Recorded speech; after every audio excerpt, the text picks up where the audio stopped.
Dear friends, welcome back your own channel. കുട്ടികൾക്കും മുതിർന്നവർക്കും ഒക്കെ ഒരേപോലെ ഇഷ്ടപ്പെടുന്ന ഗുലാബ് ജാമുൻ്റെ റെസിപ്പിയാണ് ഇന്നത്തേത്. ഈ നവരാത്രിക്ക് നിങ്ങൾ ഉറപ്പായിട്ടും ഈ ഗുലാബ് ജാമുൻ തയ്യാറാക്കണം. എല്ലാവർക്കും ഇഷ്ടപ്പെടും. അതുപോലെ തന്നെ കഴിക്കാനും അതുപോലെ രുചികരമായ ഒരെണ്ണം തന്നെയാണ്. എത്ര കഴിക്കാത്തവരും ഒരെണ്ണം കഴിച്ചാൽ ഒന്നുകൂടി ചോദിച്ചു വാങ്ങി കഴിക്കും. അത്രയ്ക്കും ടേസ്റ്റാണ് ഈ ഗുലാബ് ജാമുൻ. ഇതിലേക്കായി കടായി ചൂടാക്കി 1 സ്പൂൺ നെയ്യ് ഒഴിച്ച് 1 കപ്പ് റവയിട്ട് നല്ലതുപോലെ ഒന്ന് വറുത്തെടുക്കണം. ലോ ഫ്ലെയിമിൽ വേണം വറുത്തെടുക്കാനായിട്ട്. ഒട്ടും കരിഞ്ഞു പോകരുത് കേട്ടോ. അതൊരു പാത്രത്തിലേക്ക് മാറ്റിയതിന് ശേഷം അതേ കടായിയിൽ തന്നെ 2 കപ്പ് പശുവിൻ പാൽ ഒഴിച്ചു കൊടുക്കാം. പാലൊന്ന് തിളച്ച് വരുമ്പോഴേക്കും റവ ഇതിലേക്ക് ഇട്ട് കൊടുക്കാം. റവ ഇടുമ്പോഴേക്കും ലോ ഫ്ലെയിമിൽ ആക്കിയിട്ട് വേണം റവ ഇട്ട് കൊടുക്കാനായിട്ട്. എന്നിട്ട് കൈ വിടാതെ വേണം ഇളക്കി കൊടുക്കാനായിട്ട്. കൈ എടുത്തു കഴിഞ്ഞാൽ ഇത് അടിയിൽ കട്ട പിടിക്കും. അതുകൊണ്ട് കൈ വിടാതെ വേണം ഇളക്കി കൊടുക്കാൻ. എന്നിട്ട് ഇത് നല്ല തിക്കായി കുറുകി വരുമ്പോഴേക്കും നമുക്ക് ഫ്ലെയിം ഓഫാക്കി ഈ സ്പാച്ചുല കൊണ്ട് നമുക്ക് നല്ലതുപോലെ ഇളക്കി യോജിപ്പിച്ചതിന് ശേഷം നമുക്കൊരു പാത്രത്തിലേക്ക് മാറ്റാം. ചെറിയ ചൂടോടെ തന്നെ നല്ലതുപോലെ കുഴച്ചെടുക്കണം. ഒരു 8 മിനിറ്റെങ്കിലും നന്നായി കുഴച്ചെടുത്താൽ മാത്രമേ നല്ല സോഫ്റ്റ് ആയിട്ടുള്ള മാവ് നമുക്ക് ഈ ഗുലാബ് ജാമുന് മെയിനായിട്ട് വേണ്ടുന്നത് സോഫ്റ്റ് ആയിരിക്കണം. മാവ് കുഴയ്ക്കുന്നത് നന്നായിട്ട് മാവ് സോഫ്റ്റ് ആയാൽ എല്ലാം റെഡിയായി. പിന്നെ ഒരു തെറ്റും അവിടെ സംഭവിക്കത്തില്ല. അതുകൊണ്ട് മാവ് നല്ലതുപോലെ കുഴച്ച് നല്ല സ്മൂത്ത് പേസ്റ്റ് ആക്കിയതിന് ശേഷം കുറേശ്ശെ മാവ് എടുത്ത് ഉള്ളം കയ്യിൽ വെച്ച് ഇതുപോലെ ഉരുളകളാക്കി മാറ്റിയെടുക്കാം.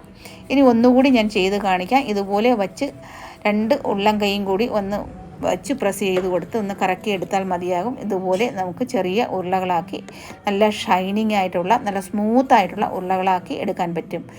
കടായി ചൂടാക്കി 1 കപ്പ് പഞ്ചസാര ഒഴിച്ചതിന് ശേഷം പഞ്ചസാര ഇട്ട് കൊടുത്ത് 2 കപ്പ് വെള്ളം കൂടി ഒഴിച്ച് ഇതിലേക്ക് 2 ഗ്രാമ്പൂ ഞാൻ ഇട്ട് കൊടുക്കുന്നുണ്ട്. ഇത് ഓപ്ഷണലാണ്. ഗ്രാമ്പൂവിൻ്റെ മണം എനിക്കിഷ്ടമായത് കൊണ്ടാണ് ഞാനിതിലേക്ക് ഇട്ട് കൊടുക്കുന്നത്.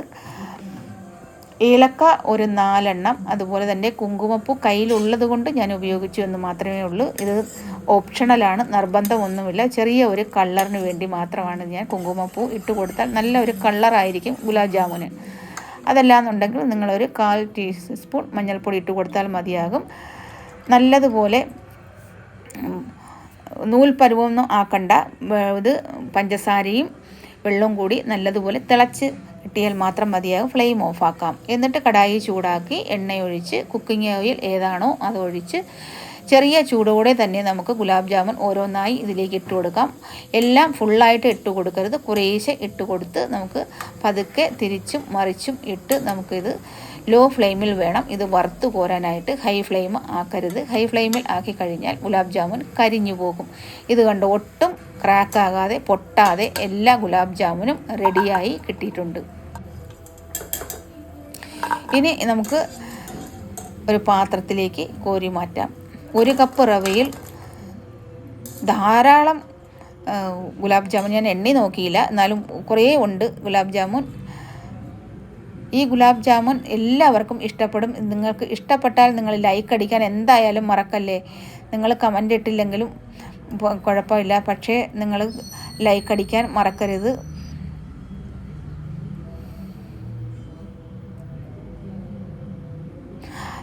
നിങ്ങളുടെ കൂട്ടുകാർക്കും അതുപോലെ തന്നെ നിങ്ങളുടെ ഇഷ്ടപ്പെട്ടവർക്കെല്ലാം ഈ റെസിപ്പി ഷെയർ ചെയ്ത് കൊടുക്കണം. കാരണം ഇത് ഹൈജീനിക് ആയിട്ടുള്ള ഹെൽത്തി ആയിട്ടുള്ള ഗുലാബ് ജാമുനാണ്. എല്ലാവരും ഒരു പ്രാവശ്യം തയ്യാറാക്കി നോക്കണം. കുട്ടികൾക്കും വലിയവർക്കും ഒക്കെ തയ്യാറാക്കാൻ പറ്റുന്ന നല്ല സൂപ്പർ ടേസ്റ്റി ആയിട്ടുള്ള ഗുലാബ് ജാമുൻ ഇവിടെ റെഡി ആയിട്ടുണ്ട്. നിങ്ങൾക്കിത് ഇഷ്ടമായെങ്കിൽ എൻ്റെ വീഡിയോ ലൈക്ക് ചെയ്യാനും ഷെയർ ചെയ്യാനും സബ്സ്ക്രൈബ് ചെയ്യാനും ഒന്നും മറക്കല്ലേ. ഇനി അടുത്ത ഇതേപോലുള്ള വീഡിയോകൾക്ക് വേണ്ടി എൻ്റെ ചാനൽ സബ്സ്ക്രൈബ് ചെയ്ത് സപ്പോർട്ട് ചെയ്യാൻ മറക്കല്ലേ. Thank you for watching.